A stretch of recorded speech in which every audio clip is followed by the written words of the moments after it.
E vamos lá, pessoal, vamos analisar juntos a chegada de Cícero Júnior no Rio Branco. O Rio Branco fez uma boa escolha, apostou em um treinador que não tem um repertório, alguém que vinha em baixa. O que você de casa pensa sobre essa chegada do Cícero Júnior na equipe Capa Preta? Juntos a gente vai analisar um pouquinho aí do novo comandante da equipe do Rio Branco Atlético Clube para 2026. Antes de mais nada, vou pedir para você deixar o seu like no vídeo, se inscrever no canal, compartilhar esse vídeo com mais pessoas, para a gente não só fazer o futebol capixaba mais forte, mas também, fazer com que esse projeto cresça ainda mais, o Arquibancada Digital, acompanhando os clubes capixabas e dando todo o apoio e suporte à Black Box, né? A Arquibancada é um braço da Black Box e aí no maior patrocínio da história, no maior apoio da história do futebol capixaba. Vamos falar então de Cícero Júnior. Cícero Júnior, que a gente trouxe a informação em primeira mão na última sexta-feira, trouxe lá no Twitter, também aqui nos perfis do Arquibancada Digital. Na segunda e na terça a gente repercutiu muito aí sobre a possível chegada do treinador, na terça-feira mesmo a gente cravando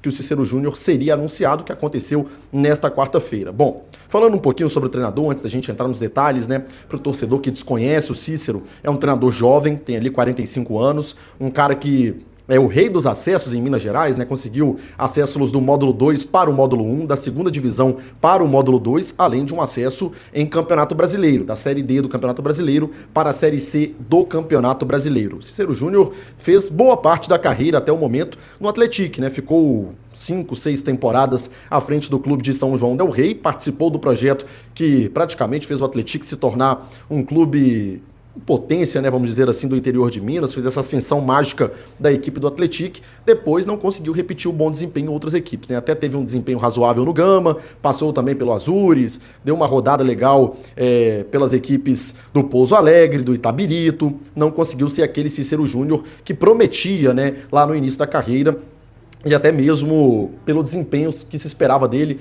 pelo desempenho que ele obteve na equipe do Atlético. Mas aí já vamos começar a análise. Bom, o Cícero é ruim porque nas últimas temporadas não fez trabalhos tão expressivos como fez no Atlético?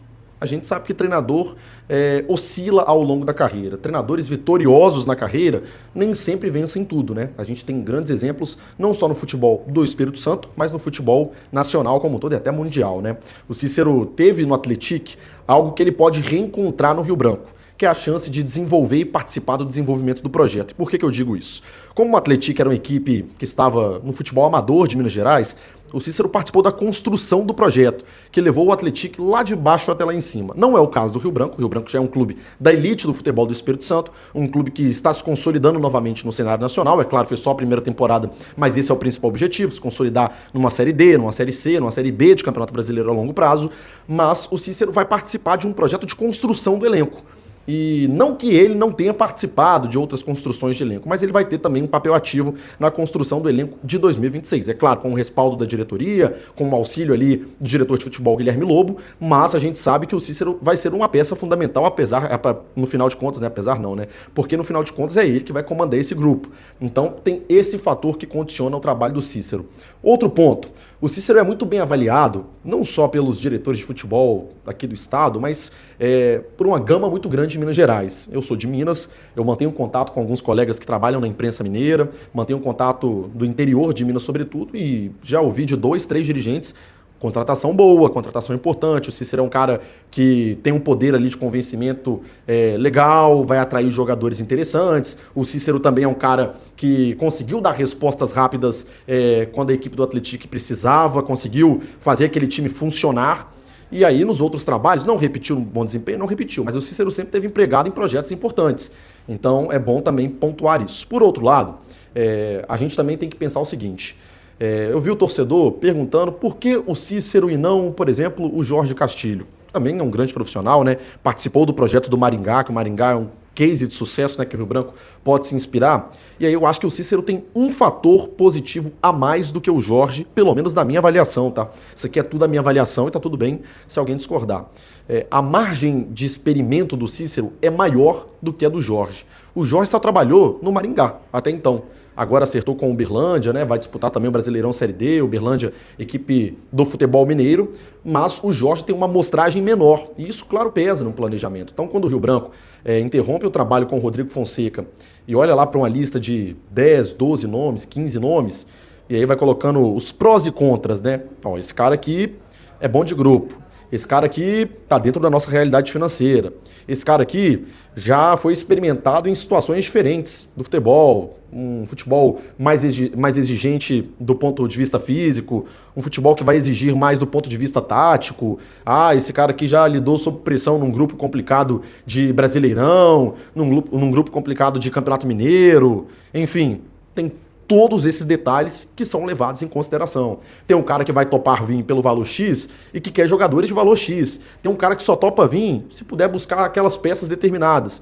Então tudo isso vai condicionando a escolha de um treinador. Não estou falando que é o caso do Jorge, não estou falando que é o caso que levou à contratação do Cícero, estou falando que o torcedor às vezes tem que pensar fora da caixinha. Tem que pensar que o time não vai contratar só porque o cara conseguiu 3, 4 acessos, não vai contratar só porque o cara foi mal ou bem em tal trabalho ou outro trabalho. É uma série de fatores que o torcedor tem que pensar. A vida não é o FIFA, não é o Futebol Manager, que a gente vai lá e só vai no nome e pronto, contratou. Não é tão simples. Tem gente que não vai querer vir para o Espírito Santo durante um campeonato estadual, porque entende que a amostragem do estadual não é relevante para a carreira. Tem gente que vai entender que não é interessante vir para o projeto do Rio Branco porque os jogadores com quem ele quer trabalhar não vão topar trabalhar nessa realidade de mercado ainda. Vale lembrar que o nosso poder de atração melhorou, mas não é o principal produto hoje em nível de estadual, não é o principal produto a nível de campeonatos nacionais. Então tem todos esses fatores aí que vão ser levados em consideração e que o clube vai trabalhar dentro da realidade.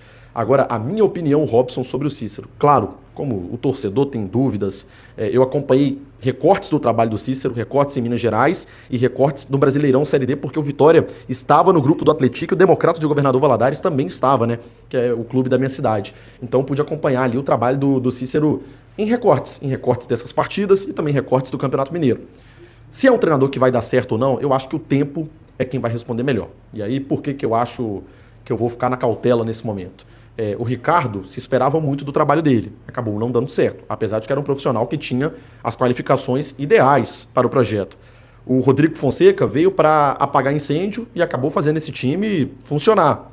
Então, trabalhos, né, a gente não consegue ter uma certeza se vai dar certo ou não. Você tem indicativos de que pode dar certo ou não. Então, eu prefiro adotar um tom de cautela em relação ao Cícero. Acho que a aposta é válida? Acho que é muito válida. Acho que é válida a partir do momento que você traz um treinador que já tem uma certa consolidação em outros centros. Acho que é um cara que pode agregar muito a nível de expressão para o Espírito Santo. É um cara que já está reconhecido no mercado, um cara que é valorizado no mercado. O Rio Branco competiu com outras equipes para trazer o Cícero. E aí, acho que esses são os fatores que indicam positivamente, que me fazem pensar, essa aposta acho que é válida. Por outro lado, eu entendo o receio do torcedor, porque os outros trabalhos não funcionaram para além do Atlético.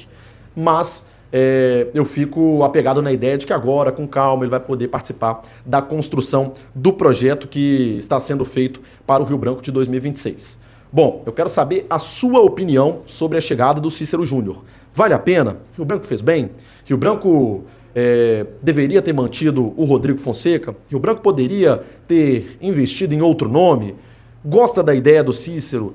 Acha que o estadual pode servir também como um experimento, que o Rio Branco pode experimentar o treinador e ver se de fato funciona ou não, e depois talvez eventualmente corrigir uma rota? Deixa a sua opinião aí nos comentários e siga o Arquibancada Digital nas redes sociais. @arquibancada.digital lá no Instagram. Você fica por dentro de todas as novidades, todas as informações do mercado da bola, além, é claro, também das principais notícias do futebol capixaba. Valeu, galera. Forte abraço.